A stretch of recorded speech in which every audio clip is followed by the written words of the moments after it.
Welcome to this explainer. I'm representing the orthopedic team at Westminster Multispecialty Clinic right here in the heart of Dubai Healthcare City.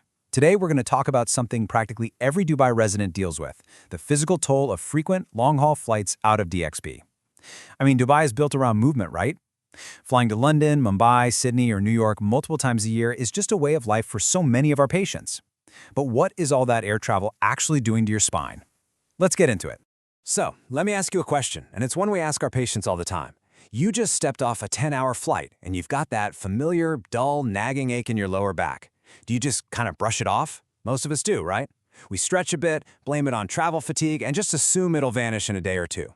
But at Westminster Multispecialty Clinic, we see every single day how brushing this off masks a much deeper, structural impact on your body. Here's a quick look at our clinical consultation agenda for today. We'll cover 1. The frequent flyer's spine. 2. Anatomy of cabin seat strain. 3. The hidden hip flexor effect. 4. Layering the mechanical insult. 5. Practical spine protection habits. And finally, 6. When discomfort demands intervention. Okay, Section 1. The frequent flyer's spine and the reality of Dubai departures. If you're flying out of DXB regularly, you already know that taking those long-haul trips 2, 3, or maybe even more times a year is practically in your job description. But here is a core clinical observation we make constantly. The discs in your spine do not fully forget. You might feel totally fine after a couple of days back on the ground, but the reality? That initial ache might fade away, but the cumulative mechanical insult on your spinal discs is quietly sticking around. It builds up, flight after flight, year after year. Moving on to Section 2, Anatomy of Cabin Seat Strain and what actually happens during unsupported sitting. Let's break down what's going on in your body when you're stuck in that position for 7 to 14 hours. Think about the difference between standing and sitting without proper support. When you stand, your spine naturally maintains this nice inward curve in the lower back, and your muscles are active, keeping you upright. But the second you sit down in an aircraft seat without support, that natural curve flattens completely out, and to make things worse, the muscles that normally support your spine just sort of switch off. You're essentially sitting in a seat designed to fit the width of a cabin, not the unique geometry of your spine.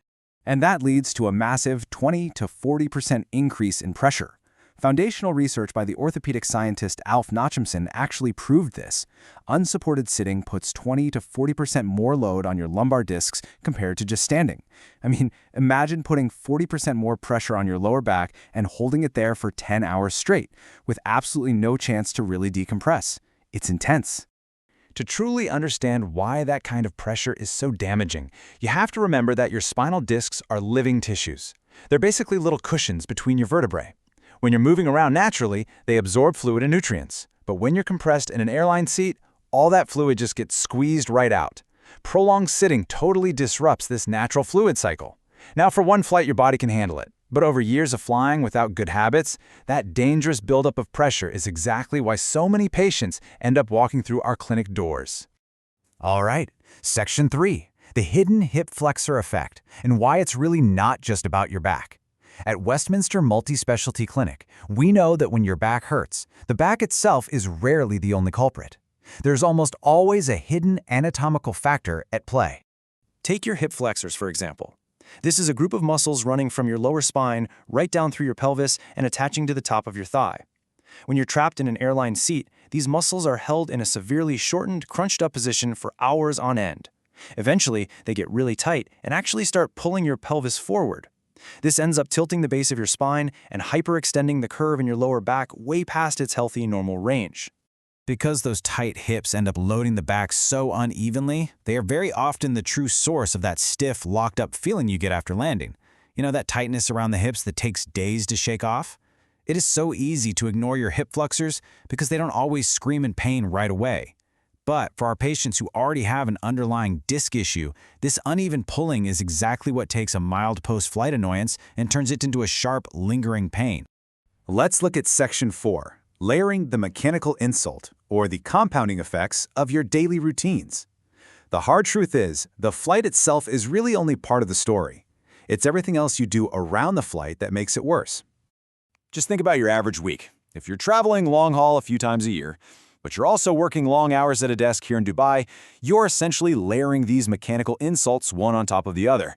The daily commute down Sheikh Zayed Road, sitting at your desk, the long-haul flight itself, they're all just different versions of the exact same compressive force. If you aren't actively decompressing between these trips, every new flight starts from a slightly more compressed baseline than the last one. And here's a secondary issue that gets missed all the time. Your stabilizing muscles actually weaken during all this prolonged inactivity.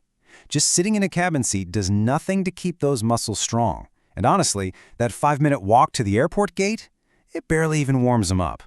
Then you land, grab a cab, and you're right back at a desk the very next morning.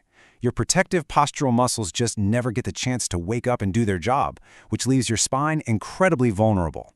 So, Section 5, Practical Spine Protection Habits. Let's talk about in-flight and post-flight protocols. This is the highly actionable clinical advice our orthopedic team at Westminster Multispecialty Clinic gives to our frequent flyers so they can actually take back control. First up, when you're on the plane, the instinct to get up and move is spot on, but how we do it is usually wrong. Just standing in the aisle for 5 minutes isn't going to cut it.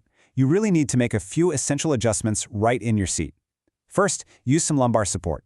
Even just wedging a rolled-up blanket behind your lower back helps restore that flattened natural curve.